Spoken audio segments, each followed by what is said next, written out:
Hey y'all, so welcome back to This Week On. I know my setup's a little bit different than usual, but I'm still trying to bring you guys the regular content. So let's hop into what I am currently watching. This week I started The Chair, the new Sandra Oh Netflix original series about the first female chair of a failing English department at a Northeast type college. Sandra Oh is phenomenal in this series. I am only a couple of episodes in. The entire series has dropped on Netflix, but I had to start watching this one when all of my professors were saying that it hit a little too close to home as to how well this series covers what academia is like and what the life of professors is like, because quite honestly, not all of my teachers tend to like all the same entertainment things. Like some of them like more Marvel type stuff and blockbuster things.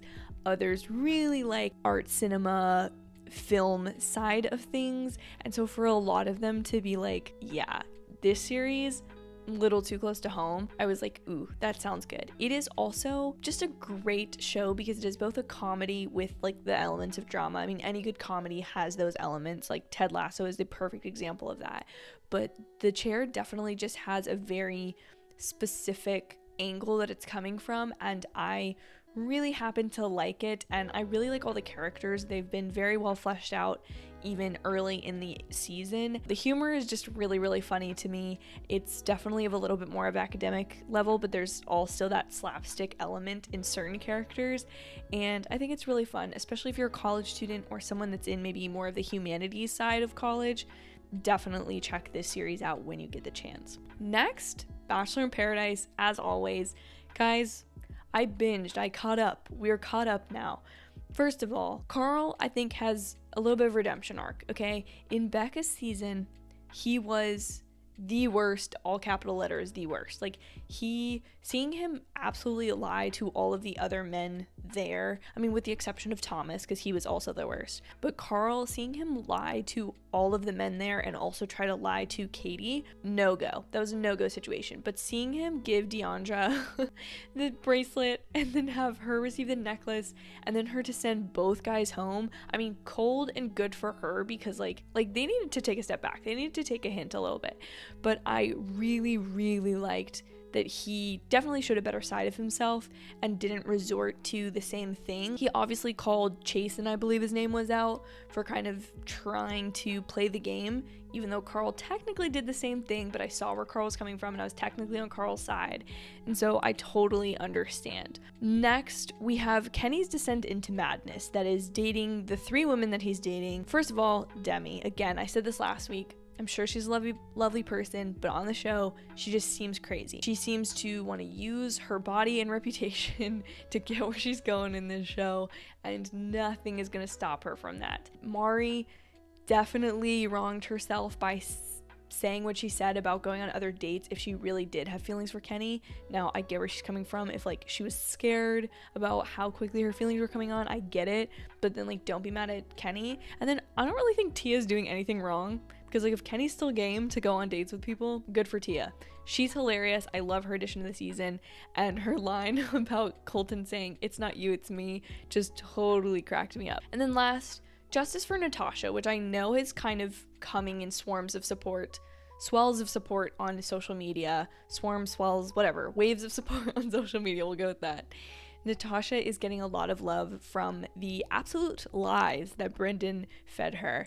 And I don't want to like accuse Piper in Brendan's lies, but like they are not being painted well by the producers, and that's seriously shady what they did.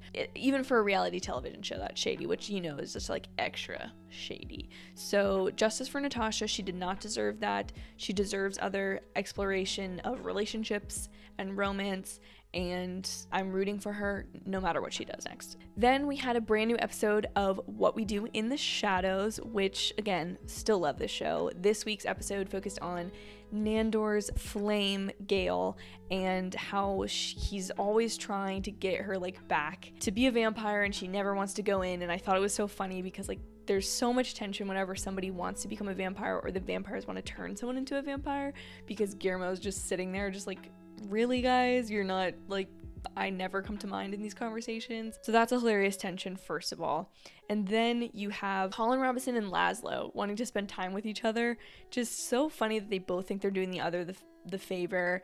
And I don't know. I also got a huge kick out of the fact that Colin Robinson said that energy vampires are great on road trips, and he had a playlist of Hey There Delilah on repeat 25 times because I hate that song. I despise that song, and I was just having a conversation with someone the week before this episode came out, and to see that in television show, I just felt, I was like, yes, absolutely 100%, that is an energy sucking, soul sucking song. And then I also loved Nadia just being like, no, I don't hate Gail, I just think Gail hurts Nandor, and like everyone being like, oh, you just hate Gail. She's like, no, I don't. And then we had Only Murders in the Building's newest episode, The Sting, where they basically believe that Sting is the murderer of Tim Kono and the one lurking around their building trying to poison dogs. And really, we just find out that Sting was kind of just having a really bad day, and I gotta give props to Sting for just being able to not only be made fun of in like a creepy sense, but like really have like the comedy gusto to like go for it in the scene, because he starts to like play this song and it's like really like questionable. And then of course the twist that no one saw coming, Tina Fey potentially being the bad guy and maybe stealing their podcast for Only Murderers in the Building. I'm so intrigued with that. I am so intrigued to see Tuesday's episode. So close. I also really thought the conversation in her office was hilarious when they were like, that sounds like a Peabody or something like that. Like, just being in the entertainment world, it was just so funny. Like, the Peabody references just really got me, and it was a good chuckle that I had. But also, like, I feel like we all have podcasters that we would react the way that those three characters react to Tina Fey's podcasting character. So, absolutely love that. And then, this just in, the Emmys are September 19th. But did you know that there is a ton of creative and behind the scenes Emmys that occur in the week leading up to the Emmys? So this weekend, there were 2 nights of creative Emmys, and WandaVision is officially a three-time, say it with me, Emmy winner. And yes, it's not one of the biggest, most flashiest categories, but one of the things it won for was Best Original, like, Creative Song, which was Agatha All Along, obviously, which I think is amazing because it's such a catchy tune, and also, like, what better way is there to reveal a twist of a secret villain in a TV show than a song, like a theme song for the villain? Amazing. And I believe it also won some things for costuming and makeup. Don't quote me on that. I can't remember exactly what it is. I will try to put that in editing. But Mandalorian also won a ton of creative Emmys. Like, there's just so much that goes into the main Emmys, but I really just wanted to give a shout out for the behind the scenes stuff, because other people don't know that there's more Emmys than just that. There's also news Emmys and all that kind of stuff, which I think take place at different points in the year. So just wanted to give props to WandaVision because I think it deserves its due, and I think come Doctor Strange and the Multiverse of Madness, people are going to have a better appreciation for it, and I think it deserves more love than hate. And that is my personal opinion, and I will stand by that. Also, and this is the most random suggestion I could give you, but Thursday, after Thursday Night Football, where my Cowboys were just narrowly defeated by the Tampa Bay Buccaneers, and I would like to make that stated, just narrowly, very narrowly defeated, okay? It was a great game. It was a great opener for us. After that game, Peacock has a show called Frogger, which, yes, is based on the, 80s video game Frogger, but it's, got this American Ninja Warrior Wipeout element to it that is amazing. It looks like the most hardcore, but also really fun obstacle course game show, competition show, and it was so entertaining. Definitely does not take itself seriously at all. It's not like American Ninja Warrior, which, no offense to that show, but people train to be on that show, and I'm sure eventually if Frogger really goes somewhere, it will be one of those shows, because people used to do that with Wipeout. But this is a show that right now is in its infancy, just wants to have fun, just wants to take a bunch of people who don't mind getting absolutely obliterated with water. The jets and water streams that they have spewing on these people, it's insane that they come out without injury or whatever.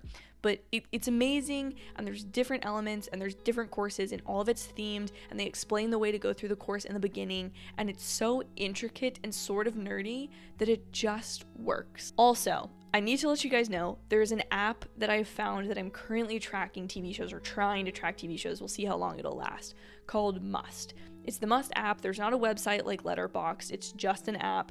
And I believe my username is just Sasha Raquel. So literally my YouTube username, all lowercase, put together. I don't know, honestly, if I actually have an account or not, because it keeps telling me to log in, but then I have like that username.